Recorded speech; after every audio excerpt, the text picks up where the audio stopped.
Look, probably not the best day to be flying. Certainly a day to test your patience. If you're headed to the airport, leave plenty of extra time. Our Rachel Cox-Rosen is somewhere in this line, we believe. She was with us here in the studio an hour and a half ago, and she said, I got to get out to the airport, catch a flight. And I said, well, you're going to be waiting at least an hour because that's what the TSA lines are showing right now in Atlanta. And you are looking live. You see, they've just halted that line. They let a number of folks move through, and then, they got to stop again. So we are seeing these lines get longer and longer as many agents are calling out rather than working without pay as this partial government shutdown continues.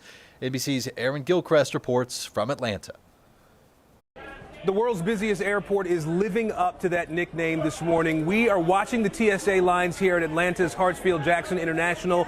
This is actually the good line that we're looking at right now with the wait time in the 45 to 48 minute range. But the reality at the main checkpoint is closer to 2 hours. And this is something that we're seeing play out in airports all over the country. We've seen it all week long. It is continuing today, and there is the potential for it to get worse. We know that TSA officers who are not being paid right now because of the partial government shutdown, that shutdown of the Department of Homeland Security, many of them have been calling out. Right now, there's about a 10% call-out rate that we've been seeing this week. Here at this airport, it is much higher, closer to 40% at different points during this week. Those officers are calling out. We know that more than 300 TSA officers across the country have quit their jobs altogether because they just can't make ends meet while they're waiting weeks and weeks for a paycheck with this shutdown now in day 35. If there is a glimmer of hope, it is the fact that senators who've been negotiating a deal to try to get the agency back open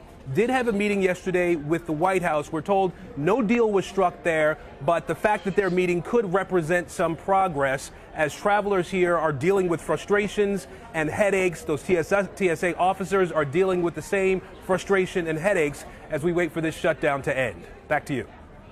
All right, Aaron Gilchrist reporting from Atlanta. Thank you very much. This is a live look once again at those lines out of ATL.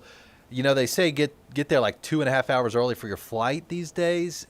Might want to be even earlier than that with this in mind. These are the times right now. TSA wait times in Atlanta. The main checkpoint, you're going to be waiting 80 minutes just to get screened. North checkpoint's down to 60 minutes. The lower north checkpoint is closed, presumably because of people calling out.